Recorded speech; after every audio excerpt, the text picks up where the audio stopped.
wariye Xuseen Cabdulle Maxamed oo ka tirsan shabakada wararka kulmiye ayaa maanta iyo marar hore waxa uu tacaddi kala kulmay askar ka tirsan militariga Soomaaliya. jirdil iyo hanjabaad hore oo Xuseen dhowr jeer la kulmay ayaa maanta isaga oo ku soo wajahan xaruntan KNN si uu waajibkiisa shaqo u guto waxa rasaas hareer martay ku riday gaari uu watayna qayb ka burburiyay askar waliba meel u dhow madaxtooyada Soomaaliya.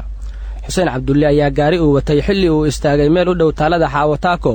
si uu u maro nidaamka baaris iyo hubin ee halka ka socda waxa gaarigiisa qaybta muraayada haadka loo yaqaan ka burburiyay askar saarnayd gaari cabdibila ah oo uu watay sarkaal ka tirsan militariga Soomaaliya laguna magacaabo General Sani Cabdulle sida ay Xuseen u sheegeen askartii kale ee kontaroolada madaxtooyada ku sugnaa. waxa intaasi kadib uu laad kala kulmay mid kamid ah askartii uu jananka watay haddana daqiiqada kadib rasaas ayaa lagu furay. waxaan Xuseen oo aan weli helin cid uga garaabta ama kala hadasha dhibka gaaray aan weydiiyay sida ay maanta wax u dhaceen. saaki anigu ka soo baxay gurigayga oo u soo socda xarunta idaacadda ayaa waxaan istaagay barta kontaroolka ciidamada ilaalada madaxtooyada ee Xaawataako ku taala. gaari waa la damiyaa dadka gawaarida wata kadib waxay u lugeeyaan inay aqoonsiyadooda u geeyaan meel dhowr talaabood u jirto oo ciidamadu ay fadhiyaan. markaan gaariga damiyay oo aan soo baxay oo aan idhikaarkii soo qaad si loo hubiyo waxa igu horeeyay gaari kale feelkayna ama safkayna oo saxad ah wadada booska aan ka leenan ka taagnin labada baabuurna way dansanayeen saadka kale toona laba baabuur kala taagneed dhaxdooda way banaaneed. waan soo baxay idhikaarkian keenay waa leeyahay markaan soo laabto waxaan arkay gaari cabdibila ah oo ciidamo ka buuxaan oo labada baabuur ee labada seed ku kala jirta iyo mid kalentood dhaxdooda soo maraya way qaadi weys anigoo u jeeda ayaa askari ka tirsan ciidamadii gaariga saarnaa qorab BKM oo watay wuxuu ku dhuftay muraayada gaariga kadibna haraantii wuxuu ku leexiyay haadkii baabuurka. aniga markaas gaariga ku sii socda aqoonsigii aan geeyaan ka soo laabtay inta la soo hubiyay markaan hor istaagay gaarigii oo iga soo gudbay oo aan gaariga iga jibiseen istaagana laado afka iga galiyay waa soo laabtay ciidamadii aan ku soo noqday aqoonsiga atusi waxaan gaariga waa u dilanahay baaburkana waa iga jibaa laga qabto. askartii waxay yiraahdeen muxuu ka sameeyay baaburku waa sociyaaw ayagana muxuu ka sameeyay ku hayaan waa ka dhaqaaqay gaarigan ka casaday waa ka daba cararay markaan tagay taalada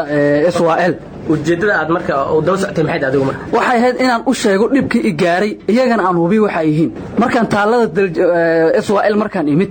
askarta kale meesha baabuurta ku baarta markaan la kulmay oo aan dhacdadii u sheegay gaarigiina uu taagan yahay ayaga waxay isku dayeen inay iga reebaan aqoonsigii ku dhageen aniga cabaar meesha istaajeen waa ay qalqalgiyeen qori xitaa igu soo taagin. markii dambe waa idaayeen waan baxay gaarigan daba kacay xarunta baarlamaanka oo hadda uu ku shaqeeyo sayid u dhow markii la marayna 4 xabood igu soo rideen oo isaga kay reebeen.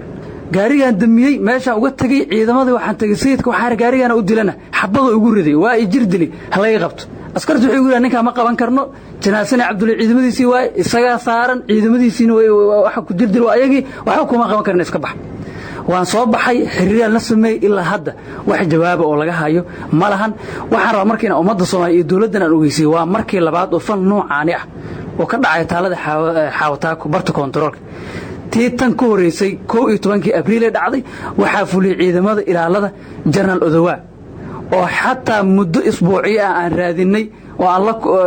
wacnay wada hadalnay ballan ee dhamaatay. waa markii saddexaad oo haddana ciidamadan jananka ay falkan sameeyaan waa markii labaad oo ciidamada jananka falkan ay sameeyaan toota marka 3 jeer oo ciidamada xadgudub geysteen oo 2 jeer kamid la qariyay waan isku daynaa hoos u xallin oo xalis moys haddana xabad ay gaartay marka waxa ku xigo waa dil. Xuseen Cabdulle Maxamed ayaa aysan ahayn maanta markii ugu horeysay ee tacaddi uu kala kulmo askar ka tirsan militariga waxaana sidoo kale xusid mudan in il gaar ah lagu eegana mudan sidoo kale sanadkan 2019 inta uu socdo in wariyaal badan oo ka tirsan kulmiye la kulmeen jirdil xarig hanjabaad kala wareegid qalab shaqo iyo burburin hanti ay wateen.